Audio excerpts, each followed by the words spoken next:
Hi hello ನಮಸ್ಕಾರ ಸ್ನೇಹಿತರೆ, ನಾನು ನಿಮ್ಮ ಮನೆಯ ಮಗಳು Girija Hiremath. Welcome to Gavisiri all in one channel. ಇವತ್ತಿನ ನನ್ನ ರೆಸಿಪಿ ಬಾದಾಮ್ ಡ್ರಿಂಕ್.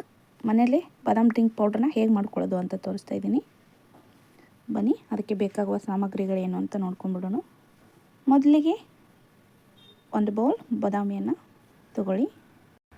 ಕ್ಯಾಶ್ಯೂ ಅಂದರೆ ಗೋಡಂಬಿ, ಒಂದು ಬೌಲ್ ಸಕ್ಕರೆ, ಕೇಸರಿ, ಸ್ವಲ್ಪ ಕೇಸರಿ ದಳಗಳನ್ನು ತಗೊಳ್ಳಿ. ಮಾಡುವ ವಿಧಾನ ಹೇಗೆ ಅಂದರೆ, ಒಂದು ಪಾತ್ರೆಯಲ್ಲಿ ಸ್ವಲ್ಪ ನೀರನ್ನು ಬಿಸಿ ಮಾಡಿ ಅದಕ್ಕೆ ಒಂದು ಕಪ್ ಬಾದಾಮನ್ನು ಹಾಕಿ ಒಂದು ಅರ್ಧ ಗಂಟೆ ಒಂದು ಪ್ಲೇಟನ್ನು ಮುಚ್ಚಿಡಿ. Gas off ಮಾಡಿಡಿ. ಸಿಪ್ಪೆ ಈಸಿಯಾಗಿ ಬಿಟ್ಟು ಹೋಗುತ್ತೆ. ನೋಡಿ, ನಾನಿವಾಗ ತೋರಿಸ್ತಾ ಇದ್ದೀನಿ. ಈ ರೀತಿ ಬಾದಾಮ್ ಸಿಪ್ಪೆಯನ್ನೆಲ್ಲ ತೆಗೆದು ಒಂದು ಕಾಟನ್ ಬಟ್ಟೆ ಮೇಲೆ ಹಾಕಿ ಒರೆಸಿ ಡ್ರೈ ಮಾಡಿ. ನೋಡಿ, ಎಲ್ಲ ಡ್ರೈ ಆಗಿದೆ. ನೀವು ಬೇಕಾದ್ರೆ ಸ್ವಲ್ಪ ಬಿಸಿಲಿಗೂ ಒಣಗಿಸ್ಬೋದು. ಸಬ್ಸ್ಕ್ರೈಬ್ ಆಗದೆ ನನ್ನ ಚಾನಲ್ನ ನೋಡ್ತಾ ಇರೋರು ದಯವಿಟ್ಟು ಸಬ್ಸ್ಕ್ರೈಬ್ ಮಾಡ್ಕೊಳ್ಳಿ. ಬೆಲ್ ಐಕಾನ್ ಪ್ರೆಸ್ ಮಾಡೋದ್ರ ಮೂಲಕ ನೋಟಿಫೈ ಆಗಿರಿ, ಅಂದರೆ ನನ್ನ ನೆಕ್ಸ್ಟ್ ವಿಡಿಯೋಗಳು ನಿಮಗೆ ಬಂದು ತಲುಪುತ್ತವೆ. ಈ ವಿಡಿಯೋ ನಿಮಗೆ ಇಷ್ಟ ಆಗಿದ್ರೆ ನಿಮ್ಮ ಫ್ಯಾಮಿಲಿ ಫ್ರೆಂಡ್ಸ್ಗೆಲ್ಲ ಶೇರ್ ಮಾಡಿ ಅಂತ ಹೇಳ್ತಾ, ಕಡಿಮೆ ಊರಿನಲ್ಲಿ ಒಂದು 2 ನಿಮಿಷ ಫ್ರೈ ಮಾಡಿ. ನೋಡಿ, ಈ ರೀತಿ ಫ್ರೈ ಆಗಿದೆ. ಇವಾಗ ಸ್ವಲ್ಪ ಆರಿದ ನಂತರ ಅವನ್ನು ಜಾರಿಗೆ ಹಾಕ್ತಾಯಿದ್ದೀನಿ.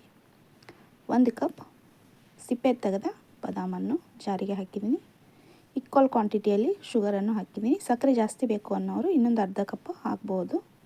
ಎರಡು ಸೇಮ್ ಮೆಜರ್ಮೆಂಟಲ್ಲಿ ತೊಗೊಂಡಿದ್ದೀನಿ. ನಾನು ಮಾಡಿರೋ ವಿಡಿಯೋ ನಿಮಗೆ ಇಷ್ಟ ಆಗಿದ್ರೆ ಲೈಕ್ ಮಾಡಿ, ಶೇರ್ ಮಾಡಿ, ಸಬ್ಸ್ಕ್ರೈಬ್ ಮಾಡೋದನ್ನು ಮರಿಬೇಡಿ ಫ್ರೆಂಡ್ಸ್. ಒಂದು 10 ಕೇಸರಿ ದಳಗಳನ್ನು ಹಾಕಿದ್ದೀನಿ. ಅದ್ರ ಜೊತೆ ಸ್ವಲ್ಪ ಏಲಕ್ಕಿನೂ ಹಾಕಿದ್ದೀನಿ. ಅರಿಶಿಣ ನಿಮಗೆ ಆಪ್ಷನಲ್, ಬೇಕಿದ್ದರೆ ಹಾಕ್ಬೋದು, ಇಲ್ಲಾಂದರೆ ಬೇಡ. ನುಣ್ಣಗೆ ಪೌಡ್ರ್ ಮಾಡಿಬಿಡೋಣ ಇವಾಗ. ನೋಡಿ, ಪೌಡ್ರ್ ಆಗಿದೆ. ನೋಡಿ ಎಷ್ಟು ಚೆನ್ನಾಗಿ ಬಂದಿದೆ.